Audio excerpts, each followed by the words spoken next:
Shalom. This is Bishop Nathaniel of Israel United in Christ.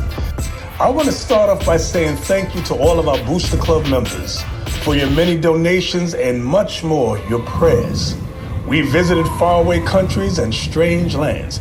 We've even spoken to dignitaries and were detained for spreading the glorious gospel in Cuba.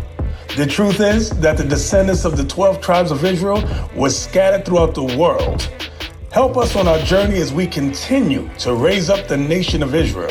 12 tribes worldwide. Join or donate today. Shalom. Shalom, mon Saint Christ bless. Shalom. Ici, officier Olivier, à ma droite. Officier Chenia. Ok, alors bienvenue dans un autre épisode. Aujourd'hui, le sujet, le mariage. Qu'est-ce que la Bible dit concernant le mariage? Alors, on va aller voir, pour commencer, le livre de Matthieu, le chapitre 19 et le verset 4. Matthieu 19 et le verset 4. Uh-huh. Il répondit, n'avez-vous pas lu que le Créateur, au commencement, fit l'homme et la femme? Alors, le Créateur, Dieu, le Très-Haut, au commencement, créa l'homme et la femme, lit. Et qu'il dit, c'est pourquoi l'homme quittera son père et sa mère et s'attachera à sa femme. Il s'attachera à sa femme, lit. Et les deux deviendront une seule chair. Alors, le mariage fait en sorte qu'un homme et une femme, ok, ça c'est un autre sujet, mais un homme et une femme deviennent une seule chair. Continue.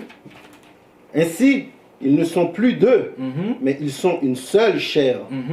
Que l'homme donc ne se sépare pas de ce que Dieu a joint. Alors, dans le mariage, dans la Bible, on ne peut pas se séparer une fois qu'on est marié.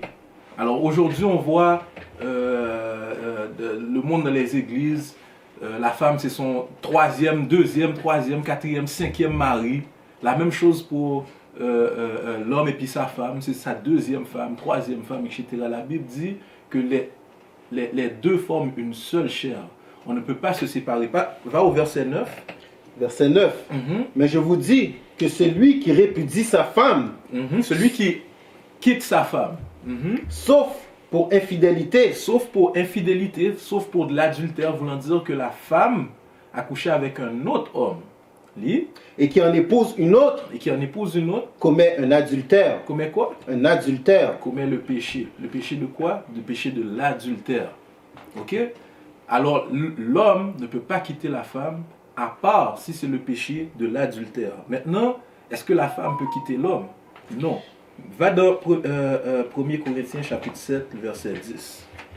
La femme ne peut pas quitter l'homme. Ok? Et la femme ne peut pas quitter l'homme sans équivoque. Voulant dire, rien ne peut arriver à part si cet homme-là meurt, que la femme ne peut quitter cet homme. 1 Corinthiens 7 et le verset 10.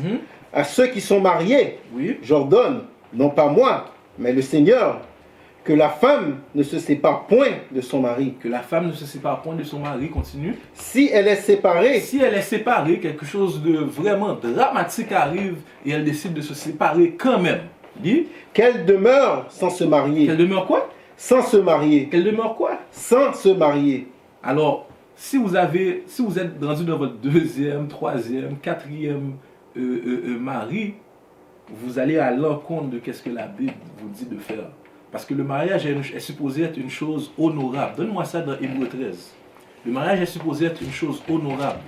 Mais aujourd'hui, les gens qui sont mariés peuvent se divorcer à n'importe quel moment. Ok? Et aujourd'hui, qu'est-ce qui est plus commun à la place du mariage? C'est mon copain, ma copine. La Bible dit quoi? Hébreux 13 et le verset 4. Que le mariage soit honoré de tous. et le lit conjugal exempt de souillure. Alors, qu'est-ce qui se passe dans le lit conjugal? Se passe dans le lit conjugal, c'est sans souillure. Mais sinon, il faut être marié. Donne-moi Deutéronome chapitre 22, verset 28. Deutéronome chapitre 22, verset 28. Parce que aujourd'hui, c'est copain-copine. Et la fornication se passe chez le peuple d'Israël, chez les soi-disant noirs, hispaniques, natifs, indiens. Okay? Mais qu'est-ce que la Bible dit? Lis. Deutéronome chapitre 22 et le verset 28. Si un homme rencontre une jeune fille vierge, non fiancée. Alors si un homme rencontre une jeune fille vierge, non fiancée, lit. Lui fait violence et couche avec elle. Alors cet homme-là couche avec cette femme. Alors copain-copine, lit. Et qu'on vienne à les surprendre. On les surprend parce que la femme était consentante elle aussi. C'est pour ça que ça dit on les surprend, lit. L'homme qui aura couché avec elle donnera au père de la jeune fille 50 cycles d'argent. Ok, continue. Et parce qu'il l'a déshonoré. Parce que c'est un déshonneur de forniquer avec une femme sans le mariage. Ok? Lis. Il la prendra pour femme. Il la prendra pour quoi? Il la prendra pour femme. Copain-copine. Il la prendra pour femme. Il la prendra pour femme. Alors les deux, maintenant, ils sont obligés de se marier. Sinon, c'est quoi? C'est de la fornication. C'est de l'adultère. Donne-moi 1 Corinthiens chapitre 6, verset 9. Là, finis-le. Et il ne pourra pas la renvoyer. Et il ne pourra pas la renvoyer. Tant qu'il vivra. C'est pour ça que tantôt on a vu que l'homme et la femme ne peuvent pas se séparer. À part si l'un meurt ou dans le cas de l'homme et la femme, dans le cas que de l'homme peut quitter sa femme seulement si la femme commet l'adultère. Donne-moi 1 Corinthiens chapitre 6, verset 9. Parce que tantôt, quand on a lu dans Matthieu, que si la personne qui quitte sa femme et puis qui marie une autre femme ou quoi que ce soit, cette personne-là commet l'adultère. Et on a vu ici que c'est de la fornication si tu ne maries pas une femme que tu as couché avec. Du peuple d'Israël, on parle, bien sûr. Lis. 1 Corinthiens 6 et le verset 9. Ne savez-vous pas que les injustes n'hériteront point le royaume de Dieu? On va voir la liste des gens qui ne vont pas hériter du royaume de Dieu. Lis. Ne vous y trompez pas, ni les impudiques, ni les idolâtres, ni les quoi? Ni les idolâtres, ni les adultères. Oh, ni les adultères. Le même adultère qu'on a vu dans le livre de Matthieu, chapitre 19. Continue. Ni les efféminés, ni les infâmes, ni les voleurs, ni les cupides, ni les ivrognes, ni les outrageux, ni les ravisseurs n'hériteront le royaume de Dieu. Alors vous n'allez pas rentrer dans le royaume de Dieu avec copain-copine. Vous n'allez pas rentrer dans le royaume de Dieu en divorçant vos femmes, en divorçant vos maris à gauche et à droite, en changeant d'hommes et de femmes comme on change de chemise. Ça, c'est une malédiction qu'on fait en ce moment dans ce monde. C'est une abomination. Et il faut changer ça en tant que peuple parce que ça nous cause beaucoup de problèmes. Ok, là maintenant on va vous montrer les étapes du mariage. Donne-moi le livre de Siracide, chapitre 6, verset 7. Rapidement, Siracide 6, 7. Alors, les étapes du mariage. Premièrement, comme tu ne te maries pas avec une femme ou bien tu ne te maries pas avec un homme parce que, oh, il est cute. Tu ne te maries pas avec une femme parce que, oh, regarde la grosseur de ses fesses. Non, tu te maries avec une femme pour son côté spirituel. Parce que c'est quelqu'un que tu vas faire le reste de ta vie avec. Alors, lis-moi ça. Siracide 6 et le verset 7. Lorsque vous gagnez un ami, gagnez-le grâce à des tests. Gagnez-le. Lorsque vous gagnez un ami, parce que ce mari-là, cette femme-là va être ton ami pour le reste de tes jours. Là. La Bible dit de faire quoi? Lorsque vous gagnez un ami, gagnez-le grâce à des tests. Alors, il faut le tester, il faut le prouver. Il faut voir, est-ce que cette personne-là, je vais pouvoir faire le reste de mes jours avec cette personne-là?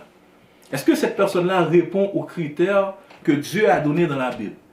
Ok? Est-ce que cette personne-là est d'un côté assez spirituel avec moi pour que je puisse faire le reste de mes jours avec? C'est ça qu'il faut voir. Il faut prouver la personne avant. Donne-moi donne-moi ça dans Siracide 37, 12 maintenant.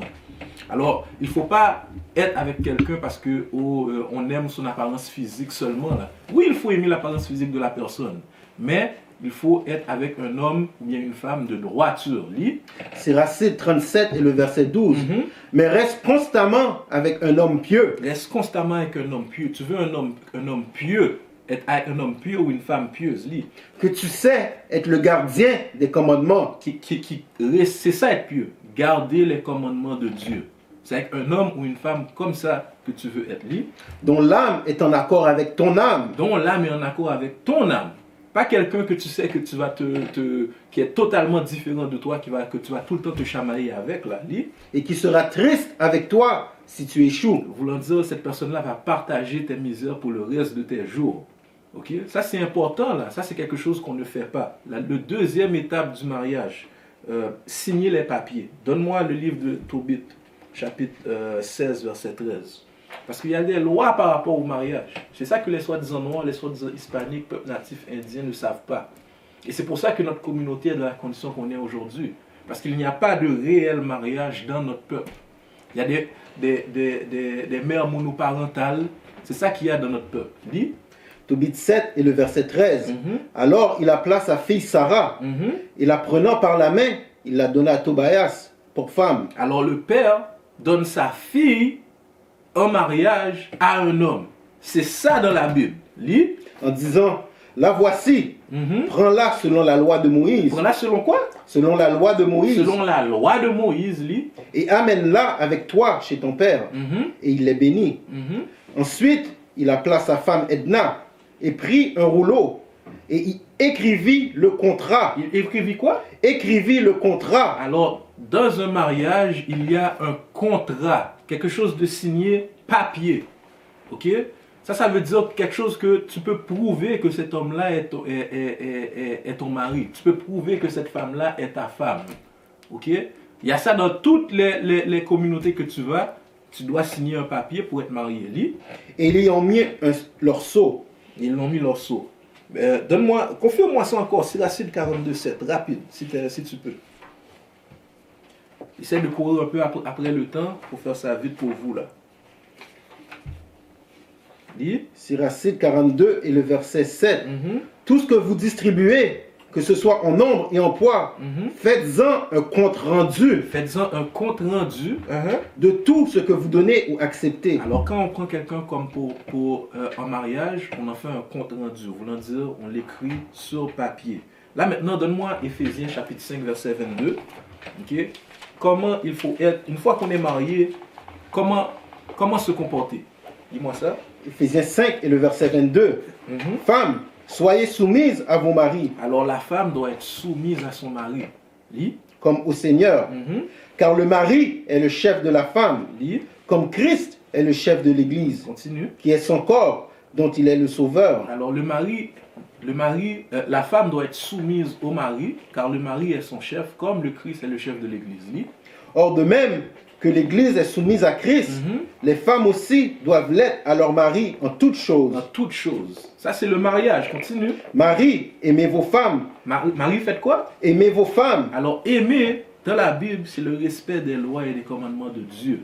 Alors quand tu aimes ta femme, tu enseignes à ta femme la droiture. Quand tu aimes ta femme, tu ne peux pas tromper ta femme. Quand tu aimes ta femme, tu ne mens pas à ta femme. Tu guides ta femme. Tu comprends? Tu suis les commandements de Dieu. Tu respectes ta femme. Ok? Lis. Marie, aimez vos femmes comme Christ a aimé l'Église et s'est livré lui-même pour elle. Afin de la sanctifier par la parole. Alors, la sanctifier par quoi? Par la parole. Alors, tu enseignes à ta femme quand tu es marié quoi? La parole, les lois et les commandements de Dieu. Pierre chapitre 3, verset 7. 1 Pierre chapitre 3 et le verset 7. Marie, montrez à votre tour de la sagesse dans vos rapports avec vos femmes, comme avec un sexe plus faible. Honorez-les, comme devant aussi hériter avec vous de la grâce de la vie. Alors, il faut honorer le mariage parce que on hérite du royaume ensemble. Ok? L'un ne va pas rentrer dans le royaume sans l'autre. Ok? Alors, ta femme, tu veux qu'elle soit droite. Ton mari, tu le veux qu'il soit droit. Mais tu ne peux pas enseigner à ton mari. Alors, comment tu fais? Avec ton exemple. L'exemple que tu as à la maison d'être une femme soumise, d'être une femme qui suit les commandements de Dieu. Ok? Dernier verset, Juge 15, 11. La dernière étape du mariage. c'est de consommer le mariage. Ça, c'est la dernière étape. Alors, voyez comment notre peuple met ça à l'envers. Notre peuple commet le sexe, et puis après ça, il se marie. Mais la Bible dit, le père donne sa fille en mariage à un homme droit. Et ils signent un papier, ils peuvent faire une fête, quoi que ce soit. Et là, après ça, le mariage est consommé. Donne-moi ça. C'est quel verset 1. Verset 1 là, c'est avec Samson. 15, verset 1. Juge chapitre 15 et le verset 1. Quelque temps après l'époque de la moisson des blés, Samson alla voir sa femme et lui porta un chevreau. Il dit, je veux entrer vers ma femme dans sa chambre. Alors la chambre de mariage, ça c'est quand il va consommer le mariage, après la fête. Vous comprenez, ça c'est la dernière étape du mariage. C'était tout? Mais le père de sa femme ne lui permit pas d'entrer. Ok, ça c'était l'histoire de Samson. Mais je voulais juste vous montrer la dernière étape du mariage, c'est de consommer ce mariage-là. Ok? Alors, c'est ça qu'il faut faire, Israël. Shalom. Shalom. We used to scream black power while Heron was pushed. But at the end of the day, nothing's in vain. IUIC has been given a vision. The tents of Judah has risen. Many has attempted the mission. Minor murmuring, omitting, and missing the mark. Just reading that he had the flame of fire in his eyes gave us the spark. We on Paul's mission. We out on the road, purple and gold.